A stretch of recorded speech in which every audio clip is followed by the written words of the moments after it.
দক্ষিণ আমেরিকার দেশ ইকুয়েডর, যা কিনা চাঁদের সবচেয়ে কাছের দেশ হিসাবে পরিচিত, সেখানে ঘটে চলেছে একের পর এক বিস্ময়কর ঘটনা। এই রহস্যের মূলে রয়েছে দেশটির ওপর দিয়ে যাওয়া বিষুবরেখা, যা তৈরি করেছে এক অন্য জগৎ, যেখানে প্রকৃতির নিয়মও যেন হার মানে। ভাবুন তো, একটি সরল রেখায় হাঁটার চেষ্টা করছেন, কিন্তু শরীর কিছুতেই ভারসাম্য রাখছে না। ইকুয়েডরের বিষুবরেখায় ঠিক এটাই ঘটে। দুর্বল মাধ্যাকর্ষণের কারণে এখানে সোজা হয়ে হাঁটা প্রায় অসম্ভব, যে কোনো একদিকে হেলে পড়তেই হয়।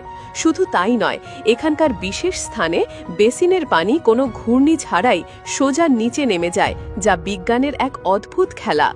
আরও চমকপ্রদ ব্যাপার হল, বছরের নির্দিষ্ট সময়ে সূর্যের আলো সরাসরি মাথার ওপর পড়ায় তৈরি হয় এক ছায়াবিহীন জগৎ, যেখানে আপনার নিজের ছায়াও খুঁজে পাওয়া যাবে না।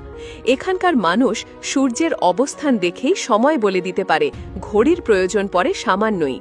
এই দেশের চিনবারাসো পর্বতকেই পৃথিবীর কেন্দ্র থেকে সবচেয়ে উঁচু এবং চাঁদের সবচেয়ে কাছের বিন্দু বলা হয়। আর বিশ্ববিখ্যাত গ্যালাপাগোস দ্বীপপুঞ্জে রয়েছে ৯,০০০-এরও বেশি প্রজাতির বিরল প্রাণী, যা প্রকৃতিপ্রেমীদের কাছে এক স্বর্গরাজ্য। প্রকৃতি ও বিজ্ঞানের এই অদ্ভুত খেলায় প্রতি বছর হাজারো পর্যটক ভিড় জমান ইকুয়েডরে, যা পৃথিবীর বুকে এক জীবন্ত বিস্ময়।